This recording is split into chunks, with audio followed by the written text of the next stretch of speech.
की तरफ से एंगारवा शायद वो ओवर डाले और वो जब लास्ट बॉल पर गिरे उसके बाद हम जो देख रहे थे कमर्शियल यहाँ पर लंबी हुई क्योंकि शायद वो मेडिकल अटेंशन है जो भी चीजें हुई, लेकिन सेकंड लास्ट पाकिस्तान है और फिर नीदरलैंड्स है। पाकिस्तान का भी नेट रन रेट अभी उतना बड़ा इशू नहीं है, लेकिन अस्सलाम वालेकुम रहमतुल्लाहि व बरकातुहू। नाज़रीन इकराम, पाकिस्तान बामुकाबला भारत मैच के बाद अब पाकिस्तान का अगला मैच जिम्बाब्वे के साथ होने जा रहा है, जो कि अहमियत कामिल है। अब ऐसा हो चुका है, फार्मूला इस तरीके से आ चुका है कि पाकिस्तान को अपने तमाम मैचेस जीतने होंगे।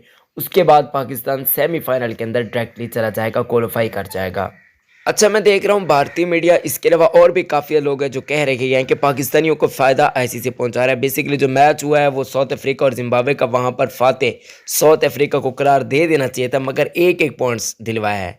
बेसिकली आईसीसी चाहता ये है, लोग कह रहे हैं, भारतीय भी कुछ चंद ऐसे लोग हैं जो कह रहे हैं कि शायद आईसीसी ऐसा चाह रहा है कि बांग्लादेश भी बाहर हो जाए, साथ ही साथ जनूबी अफ्रीका भी बाहर हो जाए, क्योंकि इनकी व्यूवरशिप इतनी खास नहीं है। एक मरतबा फिर भारत और पाकिस्तान का मुकाबला हो जाए सेमीफाइनल के अंदर तो मुमकिन नहीं, अलबत्ता फाइनल के अंदर। इन सभी लोगों का जवाब सिर्फ एक मैच की तरफ है, वो आप लोग जानते हैं, जो कि जिम्बाब्वे और साउथ अफ्रीका था, जो कि मैच खत्म भी हो चुका है, आप लोग भी जानते हैं। और दोनों टीम यानी कि जिम्बाब्वे को भी 1 पॉइंट मिला, अफ्रीका को भी 1 पॉइंट मिला। अगर अफ्रीका जीत जाता तो ऐसे में अफ्रीका के 2 पॉइंट्स हो जाते और अफ्रीका के तकरीबन चांसेस हो जाते कि वो इंडिया के साथ में टॉप होने की वजह से सेमीफाइनल में चला जाता, लेकिन ऐसा नहीं हुआ और ऐसे में पाकिस्तान को फायदा पहुंचाया गया है। अब सिर्फ एक फर्क है पाकिस्तान अफ्रीका का, पाकिस्तान के 0 पॉइंट है, जबकि अफ्रीका के 2 नहीं बल्कि 1 पॉइंट है।